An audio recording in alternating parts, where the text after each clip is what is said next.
Hola chicos, y chicas, para aligerar tiempo de clase a mi regreso, que espero que sea pronto, si veo que se alarga, pues empiezo a explicar el siguiente tema online, pero espero que no, espero que ya pueda estar la semana que viene, o si no, algún sustituto, y yo le pasaré mis apuntes y le explicaré todo y tal.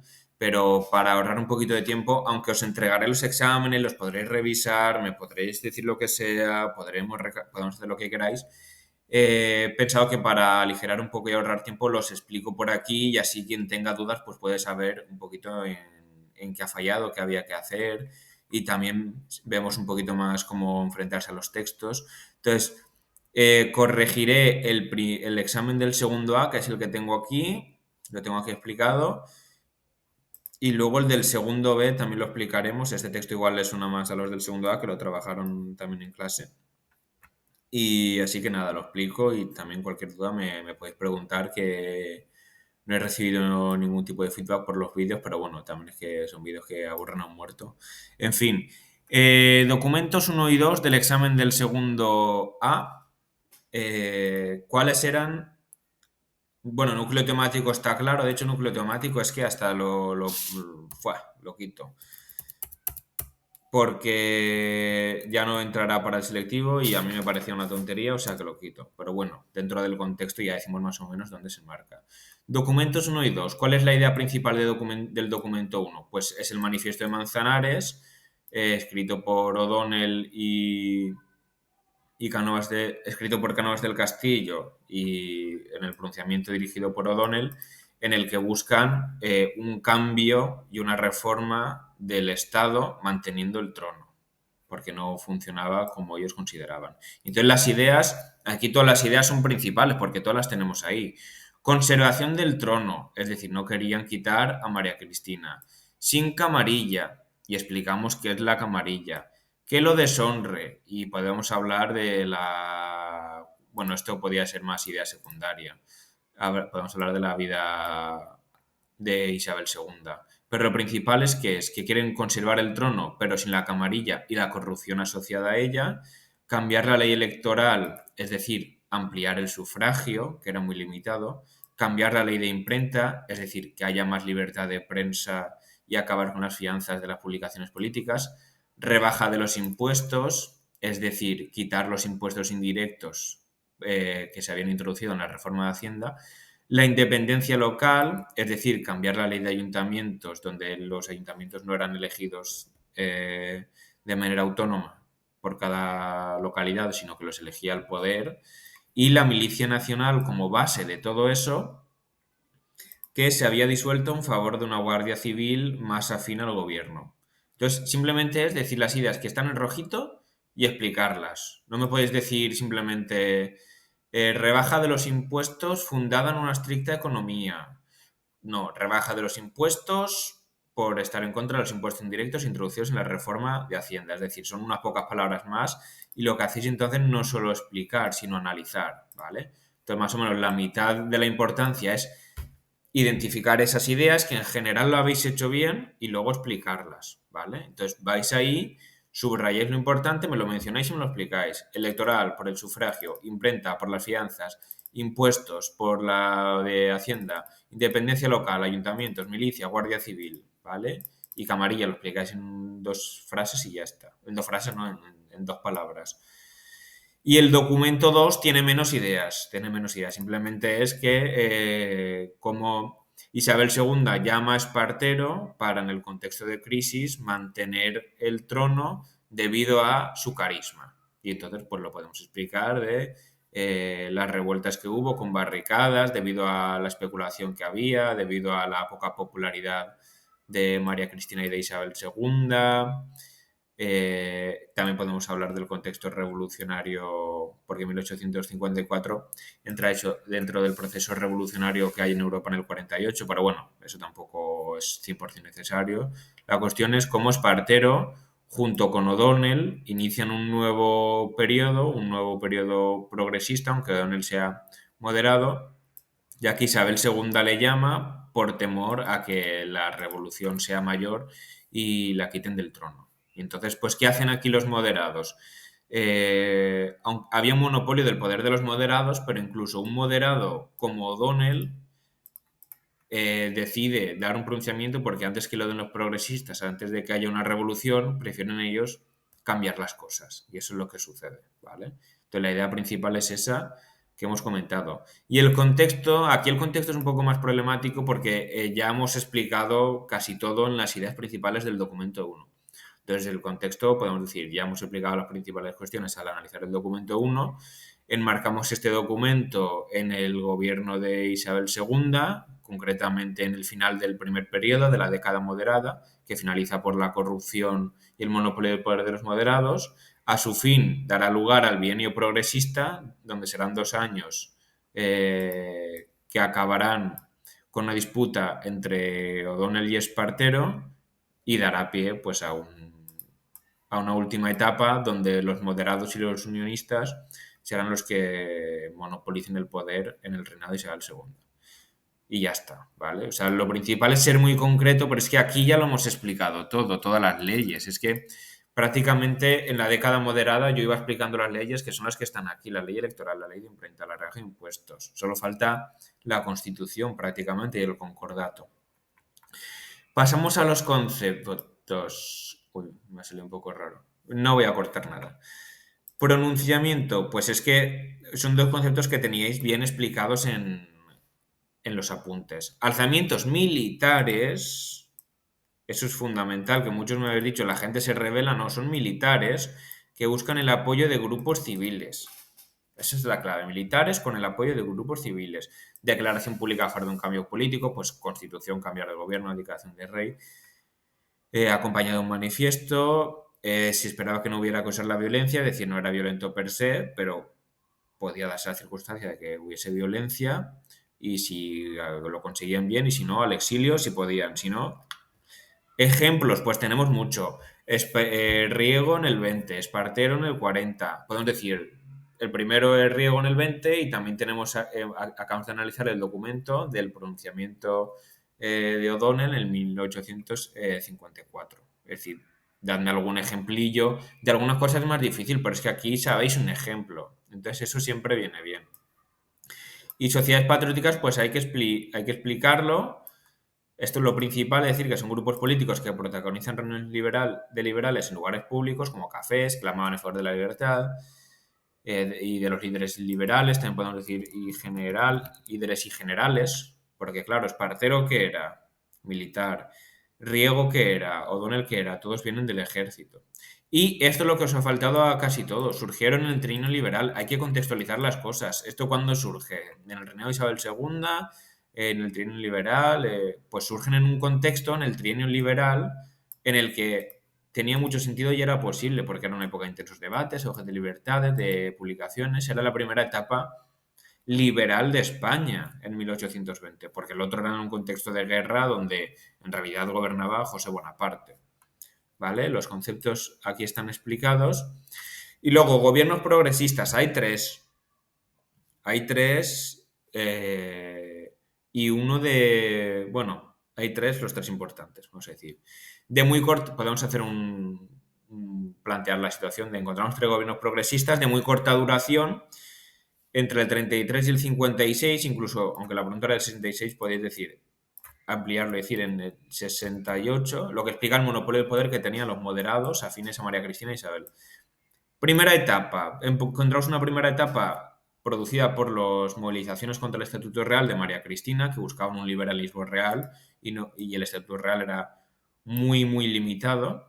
Y lo principal era decir esto, la reforma militar y la desamortización y la Constitución del 37. Y explicarlas bien. La reforma militar no introducía las quintas, reformaba la cuestión de poder realizar un pago metálico o una especie para librarte del ejército, con lo que financiaba al ejército en un contexto de guerra. Y la desamortización, y muchos me habéis dicho, buscaba 3 objetivos, pero no me habéis explicado que uno de ellos no lo consiguió. Entonces, si decir, sus objetivos eran estos, y luego no matizáis, parece que lo consiguió, pero no lo consiguió, que es el de crear una capa de pequeños propietarios en el mundo rural. y explicar que tierras de la Iglesia, etcétera, en el contexto de la guerra. Y la Constitución del 37, pues explicarla. Espartero, muchos me habéis dicho, llegó Espartero, petó Barcelona y se fue. Llegó Espartero, que se situó como regente al ser un militar muy famoso, muy carismático, muy popular de las guerras carlistas. Llegó sobre todo por la cuestión de la ley de ayuntamientos, que era una línea roja de los progresistas, y muchos no habéis dicho nada del gobierno. Algo me tenéis que decir. Se parlamentarizó el país, respetó a la división entre ejecutivo y legislativo. Fue una época de auge de prensa y libertades, nombramiento de los primeros alcaldes republicanos. Algo me tenéis que decir. Y luego, pues si al final, tras la represión de Barcelona, tras las protestas por abrir el mercado a la industria textil inglesa, la represión provocó que su impopularidad pues provocase su caída como regente. Y finalmente, durante el reinado de Isabel II tenemos un pequeño periodo que ya hemos contextualizado en los documentos, que llega por lo que ya hemos comentado, el origen del monopolio de los moderados y la corrupción.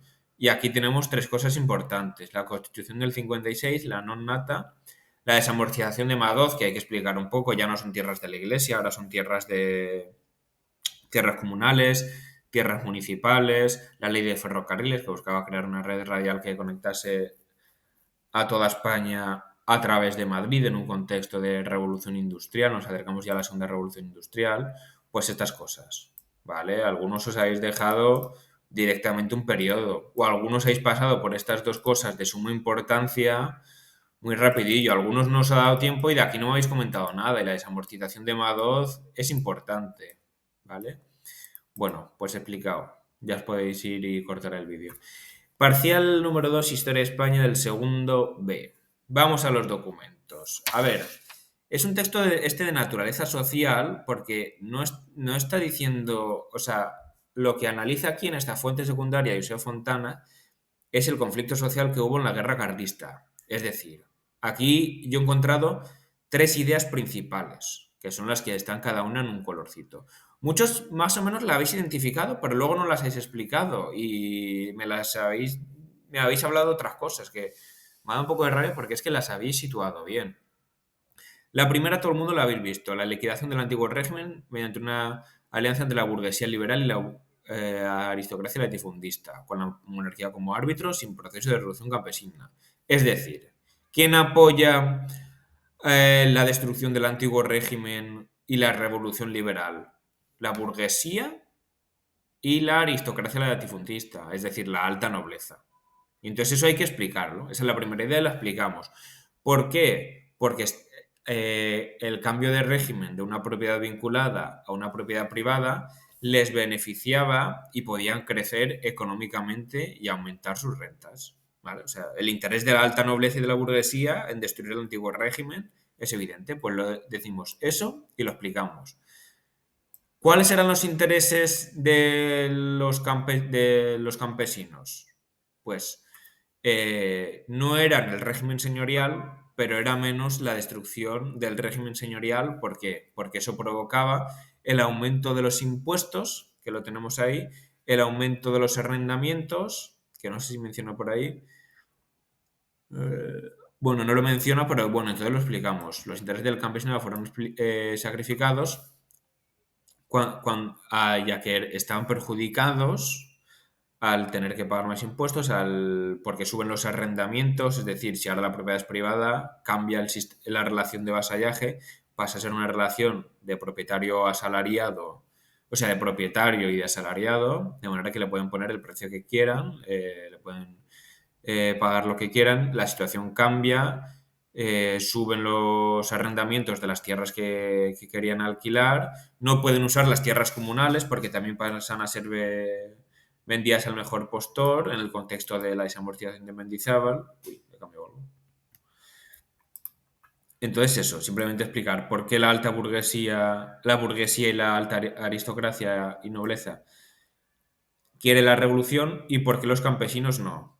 Y entonces aquí dice que la cuestión de la guerra carlista, ¿por qué es? No es porque a uno le guste más Carlitos y a otro Isabelita, no es por eso, es porque son dos concepciones distintas de cómo organizar política, económica y socialmente la sociedad, y y en ese mundo la tierra ocupaba un lugar central. ¿Por qué? Pues porque era donde trabajaba casi el 70, 80 o más por ciento de la gente, ¿vale?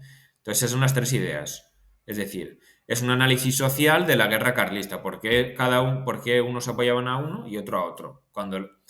¿Quién esperamos que tumbe el antiguo régimen? Pues los revolucionarios, las masas campesinas. Pero no fue así, no fue así, ¿vale? Bueno, es una fuente secundaria. A ver, yo creo que está más o menos claro, pero sí que es un poco más complejo. Por este segundo sí que era bastante claro. Muchos me habéis dicho, no, Carlos María Isidro no quería el trono, porque lo dice al principio. O sea, ¿cómo que no quería el trono? ¿Cómo que no quería el trono? Si hizo una guerra por conseguir el trono, pese a que no pasó más de unas zonas rurales ahí en el norte. Sí que ambiciona el trono. Eso es igual que cuando Feijóo decía, no, no, yo no quiero el trono. Sí, hombre. Bueno, el trono, la presidencia. ¿Cuáles son las ideas principales? Pues la idea principal está hablando de la legitimidad de Carlos María Isidro de Borbón para ser rey. Es decir, está diciendo por qué él tiene que ser rey. Y se sustenta en tres ejes. Uno, la religión. Lo dice la religión, Santa Gloria, la misericordia de Dios. Es que lo dice aquí muy claramente. La religión es clave para justificarse él como rey. Podemos hablar pues de la ley divina, de la monarquía absoluta y y del apoyo de la Iglesia a la causa carlista, ¿vale? Entonces, y luego, ¿cuál es el otro eje? La ley de sucesión, y tenemos que hablar de la pragmática sanción firmada al final de Fernando VII que favorecía a Isabel II, bueno, que permitía a Isabel II acceder al trono en detrimento de su hermano. Y luego la búsqueda de apoyos, generales, gobernadores, autoridades civiles y militares, que vengan conmigo, que sean fieles, que yo les daré cargos por la patria, etcétera, etcétera. Pues si tenemos otra idea. ¿Cuál era la idea que dijimos al principio de Carlos María Isidro?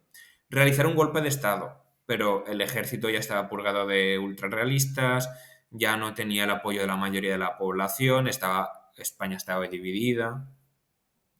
Entonces, pues lo que hemos dicho, la legitimidad de Carlos María Isidro para gobernar, fundado en los ejes de la religión, buscando el apoyo, etcétera, etcétera, y la cuestión legislativa, y comentamos la pragmática sanción, y su búsqueda de apoyos para conseguir este hecho, ¿vale? El contexto de ambos, pues es la guerra carlista, y explicamos pues que fue una guerra que se estuvo en estas zonas, que duró del 33 al 40, y en medio la de María Cristina fue realizando reformas liberales como la desamortización de Mendizábal, ¿vale? Simplemente es contextualizar por encima. Pero no os centréis mucho en una cosa, porque en el contexto muchos me habéis explicado, me habéis dedicado una página a contarme la cuestión de que si Fernando VII no sé qué, o sea, Fernando VII ya está muerto, ¿vale? O sea, es importante mencionarlo, pero no dedicarle 2 hojas a eso, ¿vale? Intentar ir al grano y no centraros excesivamente en ninguna cuestión.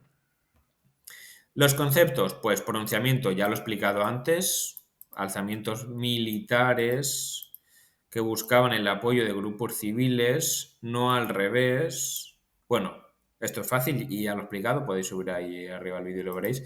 Y algún ejemplo, que si Riego, que si Espartero, si es que tenéis, o algunos fracasados, como el de Torrijos, tenéis para contarme. Y Milicia Nacional, pues muchos no me habéis dicho, por ejemplo, que son voluntarios. Muchos no me habéis dicho que defiende el liberalismo exaltado progresista. Eh, que se eliminó en favor de la Guardia Civil en un momento. Bueno, eso no es tan importante, pero lo otro sí, ¿vale? Y acabamos con la pregunta de desarrollo. Era hasta el 56, entonces del 56 al 68 eso no había que comentarlo. Había que centrarse en estas tres etapas. Hombre, es evidente cuál es más importante. La década moderada, ¿vale? Para empezar, es una década con una constitución, a diferencia de las otras, que duró mucho y con muchísimas reformas, ¿vale? Pero bueno, al principio, pues una primera regencia, María Cristina, en un contexto de guerra, donde buscaba financiación para la guerra, por lo que tuvo que buscar la alianza de los liberales, ya que los carlistas, o sea, los absolutistas se agruparon en torno al candidato don Carlos. Y pues tenemos aquí la división provincial de Javier de Burgos en 49 provincias para hacer la administración del Estado más eficiente y sobre todo el Estatuto Real para intentar contentar a los liberales. Contentó un poquito a los moderados, pero nada a los progresistas, por eso cayó. Del 37 al 40 tenemos la consolidación de la desaparición de los sistemas de propiedad del antiguo régimen tras las medidas tomadas del anterior gobierno y ya se divide claramente el liberalismo entre el moderado y el progresista, lo que marcará todo el reinado de Isabel II, que finaliza con la ley de ayuntamientos muy impopulares para el liberalismo progresista, que consideraba que era una garantía tener ayuntamientos no elegidos por el gobierno, de manera que se limitaba el poder real. Y lo más importante, pues, la década moderada, tras la regencia de Espartero, y pues aquí hay que explicar todo. Constitución del 45. Reforma de Hacienda donde se añaden los impuestos indirectos. Aquí tenéis que saber, o sea, acabó con un sistema caduco, no sé qué, no sé cuántos. O sea, lo importante tenéis que identificarlo vosotros por lo que comentamos en clase. Y lo más importante de la reforma de Hacienda era que se añaden los impuestos indirectos para sacar pasta para el Estado.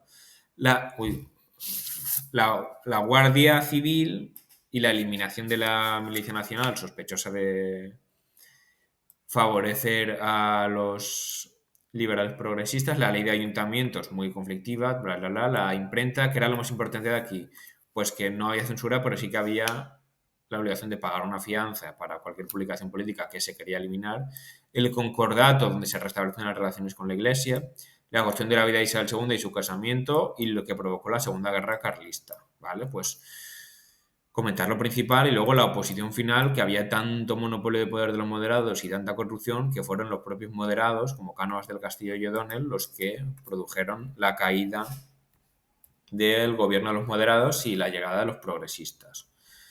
Y esto es todo. Adiós. Que os vaya bien.